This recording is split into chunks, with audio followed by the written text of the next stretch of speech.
ఈరోజు దేవుని పరిశుద్ధమైన వాగ్దానము. తనకు నిజముగా మొరపెట్టు వారందరికీ యెహోవా సమీపంగా ఉన్నాడు. కీర్తన గ్రంథము 145వ అధ్యాయము 18వ వచనం. ప్రార్థన చేసుకుందాం. మా పరిశుద్ధులైన మా పరమ తండ్రి, మరొకసారి మీకు వందనాలు స్తోత్రాలు చెల్లించుకుంటా ఉన్నాము.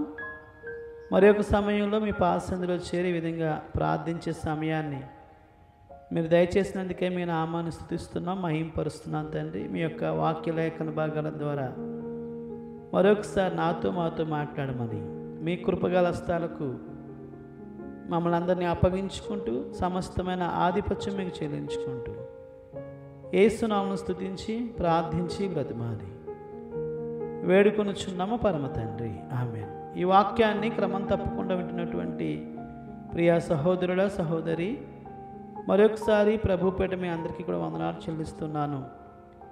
ఈ దినాన్న ప్రభు మనల్ని ప్రేమించి అనుగ్రహించిన వాగ్దానాన్ని మనం జ్ఞాపకం చేసుకున్నట్టయితే, తనకు నిజముగా మొరపెట్టు వారందరికీ యెహోవా సమీపముగా ఉన్నాడని దేవుడు మనతోటి మాట్లాడుతూ ఉన్నారు. నిజమే, ఆయనకు నిజముగా మొరపెట్టు వారికి ఆయన ఎప్పుడూ కూడా సమీపంగా ఉన్నట్లుగా మనము బైబిల్ గ్రంథంలో అనేక ఆధారాలను చూడవచ్చు. ఆయన యందు విశ్వాసం ఉంచి ఆయన మీద ఆధారపడి ఆయన వైపు చూస్తూ ఎవరైతే ప్రార్థన చేస్తారో, ఎవరైతే మొరపెడతారో వారికి దేవుడు తప్పకుండా సహాయం చేసినట్లుగా దేవుని వాక్యంలో మనం గమనించవచ్చు. హన్నా దేవుని సన్నిధానానికి వెళ్ళి దేవుని సన్నిధిలో తాను నిజముగా మొరపెట్టినప్పుడు తన ప్రార్థన ఆలకించి తన గర్భాన్ని తెరిచినట్లుగా సమూయేలు మొదటి గ్రంథము 1వ అధ్యాయంలో మనం తెలుసుకునవచ్చు. అంతేకాదు, దానియేలు దేవుడి సన్నిధిలో దినమునకు ముమ్మారు ప్రార్థన చేసినప్పుడు సింహపు బోనులోంచి దానియేలును దేవుడు కాపాడినట్లుగా మనం చూడవచ్చు. షద్రకు, మేషకు, అబేద్నెగోలను అగ్నిగుండంలో పడవేసినప్పటికీ కూడా వారు ప్రభువు మీద ఆధారపడినప్పుడు వారిని ప్రభువు రక్షించినట్లుగా మనం గమనించవచ్చు.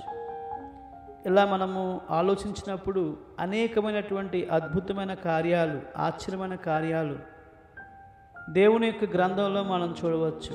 ఇశ్రాయేలీయులు కూడా ఫరో యొక్క దాసత్వంలో ఉన్నప్పుడు, ఐగుప్తులో వారు బానిసలుగా బ్రతుకుతూ ఉన్నప్పుడు వారు దేవుడి సన్నిధిలో పెట్టినటువంటి మొర అది దేవుని సన్నిధికి చేరి వారి విడుదల కొరకై మోషేను దేవుడు ఏర్పాటు చేసి వారిని ఆ బానిసత్వం నుంచి బయటికి తీసుకొచ్చి కనాను దేశానికి వారిని నడిపించినట్లుగా దేవుని వాక్యంలో మనం తెలుసుకునవచ్చు.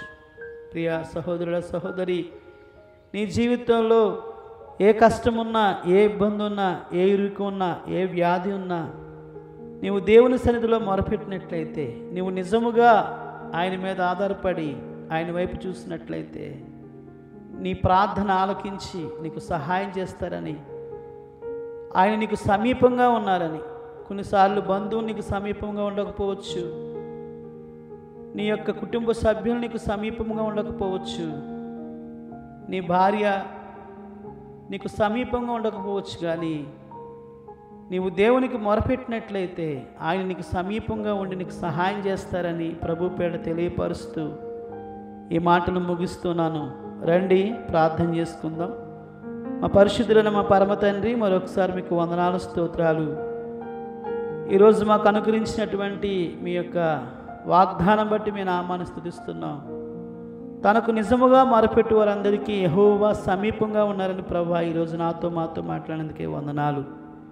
ఈ వాక్యాన్ని వింటున్న వారి జీవితంలో కూడా ఎవరైతే నిజముగా మీకు మొరపెడుతూ ఉన్నారో తండ్రి, వారి జీవితంలో మీరు వారికి సహాయం చేసేవారిగా ఉన్నారని, వారికి సమీపంగా ఉన్నారని మరొకసారి మీరు మాట్లాడేందుకే వందనాలు.